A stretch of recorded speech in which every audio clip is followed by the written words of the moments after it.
বাংলাদেশের খবর নিয়ে একটি চাঞ্চল্যকর তথ্য দিয়েছে রয়টার্স, এবং রয়টার্স কোট করেছে সাবেক প্রধানমন্ত্রী এবং পদচ্যুত প্রধানমন্ত্রী বলাটা আমার মনে হয় বেটার অপশন, সাবেক না বলে পদচ্যুত প্রধানমন্ত্রী শেখ হাসিনার পুত্র সজীব ওয়াজেদ জয় রয়টার্সকে বলেছেন যে তার মা কোনো পদত্যাগ করেননি এবং তার মা এখনো বাংলাদেশের প্রধানমন্ত্রী। এই কথাটি রয়টার্সকে বলেছেন তিনি আজকে, এবং রয়টার্সকে কোট করে ভারতের একাধিক সংবাদ মাধ্যমে এই জিনিসটি জানিয়েছে। তবে আমরা যে দৃশ্যটি দেখেছি স্বাক্ষর করার প্রধানমন্ত্রী, সাবেক প্রধানমন্ত্রী, পদচ্যুত প্রধানমন্ত্রী যেভাবেই বলি না কেন, তিনি দেশ ত্যাগ করার আগে একটি স্বাক্ষর করছেন পদত্যাগ পত্র, সে ছবিটি সোশ্যাল মিডিয়াতে সকল সংবাদ মাধ্যমে এসেছে এবং তার পরিপ্রেক্ষিতে তার পদত্যাগ এবং সেনাবাহিনীর প্রধান এই তথ্যটি জানিয়েছিলেন সবাইকে, দেশবাসীকে, প্রথম যে প্রধানমন্ত্রীর পদ থেকে শেখ হাসিনা পদত্যাগ করেছেন এবং উনি দায়িত্ব নিচ্ছেন, এই কথাটি তিনি বলেছিলেন। এবং সজীব ওয়াজেদ জয়কে কেন 72 ঘন্টা কিংবা তার থেকে বেশি সময় অপেক্ষা করে বলতে হলো যে তার মা পদত্যাগ করার সময়ই পাননি, তাকে 45 মিনিট সময় দেওয়া হয়েছে, যেটি সজীব ওয়াজেদ জয় যেটি বলেছেন আজকে বিভিন্ন সংবাদ মাধ্যমকে, এবং তিনি বলেছেন যে মাই মাদার, রয়টার্সকে তিনি যেটা বলেছেন coat unquote, my mother never officially resigned, she did not get the time, এবং সে সময় পায়নি, রিজাইন করে আমরা জানি। এবং ওয়াশিংটন থেকে এই প্রথম তিনি তার অবস্থান নিশ্চিত করেছেন তিনি কোথায় আছেন। রয়টার্সের কাছে তিনি স্বীকার করেছেন তিনি ওয়াশিংটনে আছেন এবং ওয়াশিংটন থেকেই তিনি রয়টার্সের সাথে কথা বলেছেন এবং তিনি বলেছেন তিনি একটি স্টেটমেন্ট দিতে চেয়েছিলেন সাবেক প্রধানমন্ত্রী জাতির উদ্দেশ্যে, সেটিও তাকে দেওয়া হয়নি এবং তিনি রেজিগনেশনটি নিজে সাবমিট করতে চেয়েছিলেন, সেই সুযোগও তিনি নাকি পাননি, যেটি সজীব ওয়াজেদ জয় রয়টার্সকে বলেছেন। তারপরে এর মধ্যেই প্রোটেস্ট অর্থাৎ বিক্ষোভকারীরা তার গণভবনে প্রবেশ করে ফেলে এবং ভাঙচুর করে। তবে এর মধ্যে যেই বিষয়টি পার্থক্য দেখা যাচ্ছে সেটা হচ্ছে যে গণভবনে জনতার রোষ প্রবেশ করার আগেই সাবেক প্রধানমন্ত্রী, পদচ্যুত প্রধানমন্ত্রী তার কয়েকজন সফরসঙ্গী হেলিকপ্টার যোগে অন্যত্র চলে যান। সেই অন্যত্র জায়গাটিও বলা হয়নি।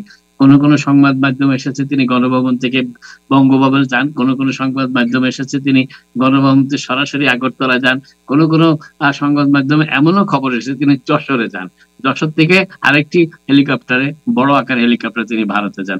অর্থাৎ বিষয়গুলো সম্পূর্ণ পরিষ্কার নয়। তবে সে মাঝামাঝি তিনি বলেছেন এবং সজীব ওয়াজেদ জয় রয়টার্সকে বলেছেন আমার মা প্যাক করার সুযোগটিও পাননি, তিনি যে চলে যাবেন পদত্যাগ, সেই প্যাক করার সময়টুকু তাকে দেওয়া হয়নি, যেটি আমরা জানি তাকে মাত্র 45 মিনিট সময় দেওয়া হয়েছিল হেলিকপ্টারে উঠার জন্য। এবং সজীব ওয়াজেদ জয় শেষ কথা যেটি বলেছেন রয়টার্সকে, তিনি বলেছেন যে বাংলাদেশের সংবিধান অনুযায়ী, যে সংবিধান নেসেসিটি অফ ডক্ট্রিন অনুযায়ী এখন বাতিল সম্পূর্ণ বলা যায়, সেই সংবিধান অনুযায়ী তিনি still the prime minister of Bangladesh, এই কথা সজীব ওয়াজেদ আজকে বলেছেন। সাবেক প্রধানমন্ত্রীর তার পদচ্যুতির পরে বা তার সরকারের পতনের পরে জয় বলেছিলেন যে তিনি আর ফিরে যাবেন না এবং তিনি রাজনীতিও আর করবেন না। এরপরে তিনি ধারাবাহিকভাবে আরো অনেক কথা বলেছেন। আজকে বলেছেন সর্বশেষটা যে বাংলাদেশের নির্বাচনের তারিখ ঘোষণা হলে উনি শেখ হাসিনা বাংলাদেশে ফিরে আসবেন তিনি বলেছেন। এবং আরো বলেছেন তিনি, যেটা আরো চাঞ্চল্য সৃষ্টি করেছে, তিনি বলেছেন তার মা পদত্যাগ করেননি।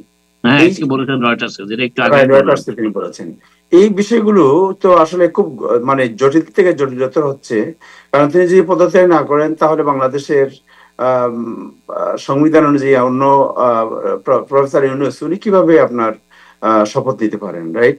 আর একটা বিষয় প্রশ্নটা উত্থাপন করা হয়েছিল বলে বাংলাদেশের সুপ্রিম কোর্ট নাকি একটি মত দিয়েছে, যে সুপ্রিম কোর্ট বলেছে যে অন্তর্বর্তীকালীন সরকারের শপথ নেওয়াটা বৈধ।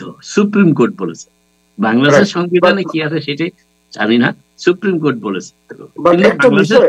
বাংলাদেশের সংবিধানে এই ধরনের কোন ক্লজ নাই, চ্যাপ্টার নাই যে হঠাৎ করে গণবিক্ষোভের মুখে একটি সরকারের পতন হলে সেখানে অন্তর্বর্তীকালীন সরকার কিংবা তত্ত্বাবধায়ক সরকার গঠিত হতে পারে এবং কিন্তু এই বিষয়টাকে যখন তোলা হয় যে এখন যিনি আইন মন্ত্রণালয়ের দায়িত্ব পেয়েছেন আসিফ নজরুল, যতটুকু আমি মনে করতে পারি, তিনি বলেছিলেন যে নেসেসিটি অফ ডক্ট্রিন বলে একটা ব্যাপার আছে, অর্থাৎ প্রয়োজনের তাগিদে সংবিধানে সংশোধন কিংবা সংবিধানকে এড়িয়েও রাষ্ট্র ক্ষমতা দখল করা সম্ভব, যেহেতু এটি একটি বিপ্লব সংগঠিত হয়েছে।